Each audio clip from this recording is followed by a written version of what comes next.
Want to hire the perfect A-player sales rep that'll help you bring another 6, 7, or even 8 figures into your business this year? Well, in today's video, I'll be explaining to you the exact interview process that has helped me hire the absolute top salespeople in the industry in both setting and closing roles. I've seen firsthand this method working incredibly well for teams of all sizes, whether it be brand new startups looking to bring on their first salesperson, all the way to companies that have already been doing 20, 30, even $50 million in revenue every year with sales teams of over 40 people. So for the purpose of this video, I'm going to strictly focus on just the interview process. And that means I'm assuming that you've already sourced your candidates or you already understand how you're going to be training them once they're on board.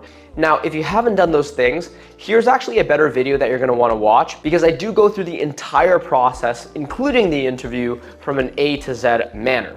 But in this video, I want to focus on the interview process because that's really where you can start doing the vetting, the filtering, and the identifying of whether or not a candidate is truly a good fit for your organization. Now, the first thing that you want to do is understand what are the qualities that you want and what are the red flags that you're trying to avoid. So very quickly, here are the traits that I'm looking for. I want them to be coachable. I want them to be highly competitive.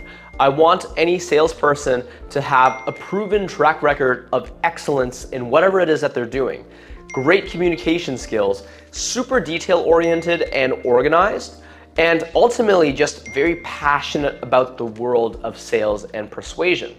I actually recorded a video separately that goes deeper into the specific traits that I want when I'm hiring. So if you want to just go super deep into that topic, by all means, please check this video out here. And on the flip side, there's also going to be some negative traits, red flags that you're hoping to avoid. And these negative traits also quickly showed are a lack of passion in sales, that they don't really believe in what it is that you're trying to sell, that they don't actually have any drive to make lots of money, if they just want to pitch and talk and never really ask questions. And finally, if they are just not interested in doing the unsexy things that make sales effective, such as tracking and follow-up. So that's like a very quick list of the red flags that I'm looking to avoid. And just like the previous video where I go deeper into the positive traits, I actually have another video that goes super deep into why these red flags are so dangerous, and you can check that video out if you want. So now that you generally know what we are looking for and what we're trying to avoid as we go through the interview process, let's actually just go dig into what the process is going to look like. So there are two primary elements here that we are going to be doing in this interview process. And the first element is going to be the behavioral interview, and the second element is going to be the role play interview.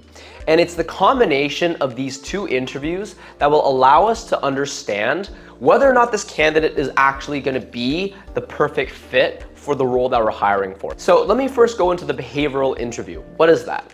Well, the behavioral interview is typically a 15 to 30-minute conversation, and it's gonna be fairly casual in nature. The purpose is to more so just understand their mindset. It's to get a sense of their prior experiences and their goals, and even just the general personality of the job candidate. And the reality is, there's gonna be a lot of applicants at this stage. So we're not really using the behavioral interview to try to whittle down 99% of the people. We're just trying to get a general sense of, you know what, who has maybe a potential of fitting into the organization. So this is the behavioral interview. Not to say that all of these questions you have to ask in every single interview, but this is like a pretty solid overall list, and you can pick and choose which ones you end up using. The first question is very broad. It's just, hey, tell me a bit more about yourself. And what I'm looking for here is just a general sense of excitement. Are they able to articulate and communicate their thoughts well? Do they seem well spoken? If not, we have an issue, but if so, they can move on. The next thing is, what do they know about us? What do they find interesting about our company, about our business? And what I'm looking for here is just that they've done research, that they have a little bit of preparation done, that they're not blind coming in, because that would be pretty bad if a salesperson thinks that they can get away with having a call with a prospect without doing any sort of preparation at all. An interview is kind of like a sales call, right? But also just inherent interest in what we do. Like, I don't tend to hire people that don't seem to be interested in the actual offer itself, because it makes it harder for them to sell the offer, right? So get a sense of their answer and see if that really correlates. The third thing is tell me about what you like about the role of, in this case, it's the appointment setter role, but you can pretty much rephrase this to if you're trying to hire for a closer or an account executive. Why do they like closing? Why do they like appointment setting? What is it about sales that they appreciate? And that really can help you understand why they're passionate about this, just the industry as a whole. So the fourth question that I often ask is just tell me about your performance at a previous role. This doesn't need to be a sales role, although if it is, you can ask them about how they're able to be a top performer at their previous role. And if they've never even worked a job before, let's say you're hiring out of university, you can just ask them about things that they've done in general, whether it be in athletics or other hobbies that show that they've been able to really succeed at the highest level. So the next question that I often ask is, hey, why did you leave your most recent job, or why are you trying to leave your current job now? And the answer can sometimes be quite insightful because it gives you an indication of whether or not that this person can fit in with your culture and the type of management style that they prefer. Because you would assume that maybe they're leaving their current job due to management styles, or maybe it'll just give you some insight into what it is that they're looking for in an ideal job. Since their previous job clearly didn't have it, you can ask yourself, you know what, do I provide the things that they're wanting? If not, then maybe this is a poor hire because they're gonna just leave as well. Okay. The next question is just, why do you think you'd be good at this job? And part of this is actually a sales question. Convince me that you'd be good at sales. Number 7 is, why do you like sales and what don't you like about sales? To a degree, why do you like sales is easy for them to answer, or at least it should be if they're at all passionate. What I'm really looking for though is, what don't you like about sales? And this is a really eye-opening question because sometimes it'll give you an indication of, oh, they actually get really stressed out about earning commission, or actually they really hate tracking or following up. They find it boring. So like, depending on their answer, you might actually want to disqualify someone. The 8th question is just asking, hey, what is your process when it comes to sales? Tell me about your ideal sales process, or tell me about your process that you had at your previous company. And I like to ask this just because it's a bit more of a technical question that'll unveil whether or not they really understand the sales landscape. If they really get it, if they've done things in the past where it would mean we won't need to do as much coaching, they are already fairly familiar, it does make it easier for us to bring them on board. So that's also a good question. I like to ask number 9 because it's just philosophically, everyone has a different perspective as to what makes good sales and what makes bad sales. So what is their perspective? Tell me, this is me obviously talking to the salesperson, tell me what you think will make a good salesperson versus a bad salesperson, right? Number 10, getting deeper into just the unsexy aspects of sales. Like, how much do they value tracking? How much do they value organization? How do they even do it? Right? Don't tell me that you think it's important. Show me how you actually prioritize those things in your daily workflow. Next is a degree of self-reflection. One of the qualities that I'm looking for is lack of ego and the ability to take feedback and ask for coaching. So the first step is like, can they admit when they're not very good at certain things? So tell me, what do you feel like you need to improve on most in regards to your sales skill set? It's bad if they don't tell you anything. If they don't think they have anything to work on, or if they just literally have zero awareness of what things they're bad at, those are not great, right? Now, the final question that I would ask is just, what's your ideal career progression? Tell me what you want to do in 3 years' time, in 5 years' time. Do you want to be a sales manager? Do you want to be a closer? I want someone who's motivated by money, but I also want someone who's motivated to improve their own skill set and to rise in their career progression, if you will. So these are all things that I think are very solid qualities to have in a hire. And like, all of these questions I just shared with you pretty much will highlight if they have those green flags that we want, or if they have the red flags that we're trying to avoid. So if you actually want this document with all the questions, by all means, just go and actually download it. I have a link in the description box below, and you can just use it for yourself if you would like. Now, once you've done the behavioral interviews, you'll notice that around 25 to 35% of the candidates will ultimately make it past this round. And that's when you actually go to the second element, which is all about role plays.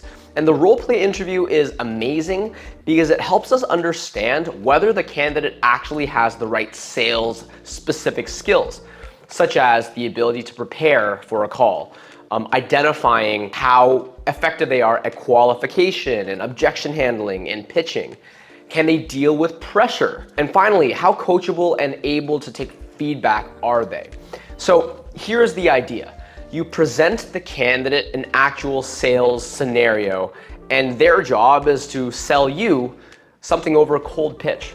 Now, we'll normally just give the candidate like a fake company. We'll give them a fake buyer persona to be selling into. We'll give them like a fake product with a bunch of product information. Sell me this pen. So they'll pretty much just go and study it, but they actually have to come prepared with their own script because we don't give them one, and just effectively sell us by asking the right questions, by having the right attitude, and by just pitching in the most relevant way given the prospect that we are pretending to be. This is, for me, the perfect way to identify how good someone can actually be in the field, because this is as close of a reference point as you can get without actually putting them into your sales floor. It's important to notice that we are not going to be asking for perfection. It's going to be very difficult actually for them to be perfect because this isn't something that they've practiced that often. They haven't sold, they haven't gotten training on. But what we want to see is at least a certain level of confidence. We want to see that they're good enough with their baseline sales and communication skills that they're just generally competent.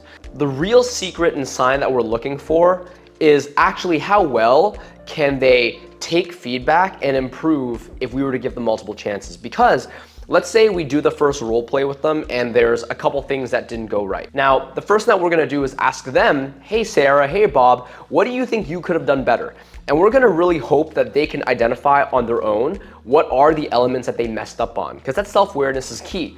But the second thing is, we'll just tell them what we think they did poorly on, and we're gonna ask them to improve. We're gonna give them some specific suggestions. And if they can take those constructive criticisms in stride and they're actually saying, oh, I totally understand, I'm gonna do that again, and I'm gonna do it better. And then when you do the second role play, like essentially immediately after, and they can truly take some of that input and make their attempt much better than the first, you have someone who is coachable, and you have someone who's willing to calibrate and improve. On the flip side, if someone just is unable to understand what they did wrong, is unwilling to accept that they did anything wrong, or when you give them specific suggestions, they are unable to actually use those suggestions to improve, those are all very bad signs, you know? So that's why I really love the role play. If they can actually pass this role play, they're pretty much at the finish line and probably someone who could be quite good at the job. The final thing that I want to share with you is how I actually organize all the candidates as I'm interviewing them. As you can imagine, if you're trying to interview dozens of candidates at a time, it can be pretty difficult to track all of them, who's good and who's bad and where they even are in the stages of the interview process. So that's actually why I like to use Workable. It's a really cool tool that I like to use, which enables me as a recruiter to organize all of the candidates in my pipeline. I can record my notes from their interviews and much more. It's almost like a CRM, but specifically for HR and recruiting. I use it myself, and that's why if you want to check it out, just click on the link in the description box and you can also give them a run.